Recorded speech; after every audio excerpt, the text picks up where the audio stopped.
제 98편 시.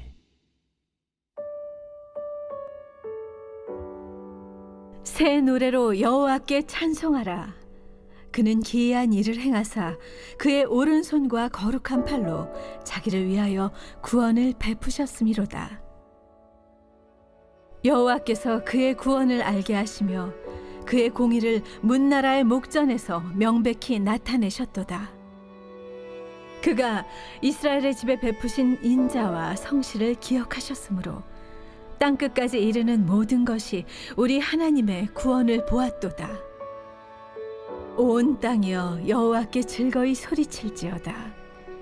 소리내어 즐겁게 노래하며 찬송할지어다. 수금으로 여호와를 노래하라. 수금과 음성으로 노래할지어다. 나팔과 호각 소리로 왕이신 여호와 앞에 즐겁게 소리칠지어다. 바다와 거기 충만한 것과 세계와 그 중에 거주하는 자는 다 외칠지어다. 여호와 앞에서 큰 물은 박수할지어다. 산악이 함께 즐겁게 노래할지어다. 그가 땅을 심판하러 임하실 것이미로다. 그가 의로 세계를 판단하시며 공평으로 그의 백성을 심판하시리로다. 시편 98편은 새 노래라는 첫 단어로 시작합니다. 히브리어로 쉴 하다쉬라는 이 표현은 구약 성경 전체에서 딱 7회가 사용되어졌습니다. 그 의미는 하나님이 우리에게 베푸시는 구원 역사에 대한 새로운 경험을 표현하는 것으로서 하나님이 보여주신 구원 사건과 관련하여 저자들마다 자신의 신앙 고백과 모든 사람들이 하나님의 통치와 다스림에 순복하며 그 위대함을 함께 찬양하자는 내용이 담겨져 있습니다. 다시 말하면 시편 기자가 말하는 새 노래는 오늘 우리의 신앙과 인생에서도 우리의 구원 사건과 하나님의 은혜 베푸심에 대한 감사와 고백으로 우리도 우리의 새 노래를 부를 수 있다는 것입니다. 이 시편에서 우리가 깨닫는 것은 하나님께서 하나님의 백성을 구원하시기 위하여 그의 손과 팔을 사용하신다는 것입니다. 하나님이 사람처럼 손과 팔이 있는 것은 아니지만 실제적인 구원 역사의 진행에 있어서 우리의 삶에 깊게 관여하시며 생생하게 우리를 도우시는 하나님의 모습을 신인 동용론적 표현을 사용하여 저자는 말하고 있습니다. 하나님의 오른손과 거룩한 팔은 우리에겐 구원의 손과 팔이지만 반대로 악인에게는 심판을 베푸시는 손과 팔이 된다는 이중적 함의를 가지고 있습니다. 하나님은 은혜로운 구원자로 계시면서 동시에 엄격한 심판자로 계십니다. 그러니 우리 인생은 구원자이신 하나님의 은혜를 간구하며 살아야 하고 그 구원의 기쁨을 자신의 것으로 경험하며 노래하는 인생이 되어야 합니다. 그래서 시편 기자는 새 노래로 여호와께 찬송하라고 선포하며 모두에게 함께 찬송하자고 초대합니다.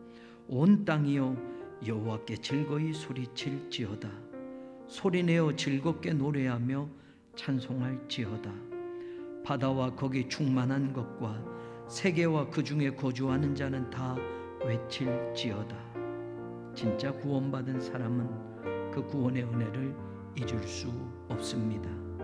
구원받을 당연한 것이 한 가지도 자신에게는 없기 때문입니다. 구원받지 못한 사람과 자신의 차이는 사실 조금도 차이가 나지 않기 때문입니다. 단지 은혜로, 단지 하나님의 선택으로 그 구원의 자리에 들어갈 수 있었기 때문입니다. 그래서 시편 98편의 기자는 자기를 위하여 구원을 베푸셨음이로다고 하나님의 구원을 말하고 있는지 모르겠습니다. 오직 하나님의 공의를 나타내기 위하여, 오직 하나님의 인자하심과 성실하심을 나타내기 위하여 이 구원이 실현되어졌음을 시편 기자는 선포합니다. 하나님의 구원은 은밀하지 않습니다. 누구만 알고 누구에게만 주는 것이기에 비밀스럽게 일부만 공유하는 구원이 아닙니다. 그것은 드러나 있습니다. 그것은 모두가 볼 수 있게 임합니다. 2절 하반절, 문 나라의 목전에서 명백히 나타내셨도다. 3절 하반절, 땅 끝까지 이르는 모든 것이 우리 하나님의 구원을 보았도다. 그래서 하나님의 구원 역사를 선포하고 알리며 함께 기쁘게 찬양하자고 소리 높여 외치고 있는 것입니다. 하나님은 하나님의 구원과 은혜를 모두에게 베푸시기를 원하십니다. 하나님은 모두가 하나님을 알고 구원받기를 원하고 계십니다. 디모데전서 2장 4절, 하나님은 모든 사람이 구원을 받으며 진리를 아는 데에 이르기를 원하시느니라. 그러기에 시편 기자의 찬양은 더 크게 들리고 더 간절하게 들려지는지 모르겠습니다. 수금이 동원되고 음성으로 노래하며 나팔과 호각 소리와 바다와 거기 충만한 것과 세계와 그 중에 거주하는 자가 외치며 큰 물이 박수하며 산악이 노래하는 모습을 상상해 보면 그 노래가 온 세상 천지에 크게 울려 퍼져가는 모습을 시각적으로 생생하고 웅장하게 우리는 들을 수 있을 것 같습니다. 하나님의 구원을 찬양하는 이 장엄한 노래가 울려 퍼지는 가운데 한켠에는 그 소리를 귀를 막고 고통스러워하는 사람들을 또한 상상해 볼 수 있습니다. 그가 땅을 심판하러 임하실 것이미로다. 그가 의로 세계를 판단하시며 공평으로 그의 백성을 심판하시리로다. 구원의 반대편에 설 자들이 정해집니다. 하나님의 구원의 대열에 선 구원받은 백성들과 심판받을 사람들의 줄이 마지막에는 확연하게 구분되어질 것을 알 수 있습니다. 그 심판에 누구도 항변할 수 없음은 하나님의 판단과 심판은 공평하시기 때문입니다. 처음부터 구원이 어떤 특정한 사람에게만 주어지는 것으로 나누어져 있지 않았기 때문입니다. 모두가 구원받게 하시기 위하여 하나님은 공의로 구원을 베푸셨고 은혜로 그 구원의 문을 열어놓으셨습니다. 그러나 그 공의와 은혜를 거부한 사람들은 마지막 심판의 자리에 서게 되는 것입니다. 그들은 하나님께 항변할 수 없습니다. 그들은 하나님께 억울하다고 변명할 수 없습니다. 오늘 내가 부를 새 노래는 어떤 고백이 담겨져 있습니까? 그 노래가 나만 부르는 외로운 독창이 되지 않기를 바랍니다. 내 가족, 내 형제, 내 친구, 내 동료, 내 이웃, 아니 온 세상 모든 만민들이 함께 부르는 합창이 되어 하나님의 구원 역사를 기쁨으로 감사로 함께 찬양하는 노래가 되기를 간절히 소망합니다.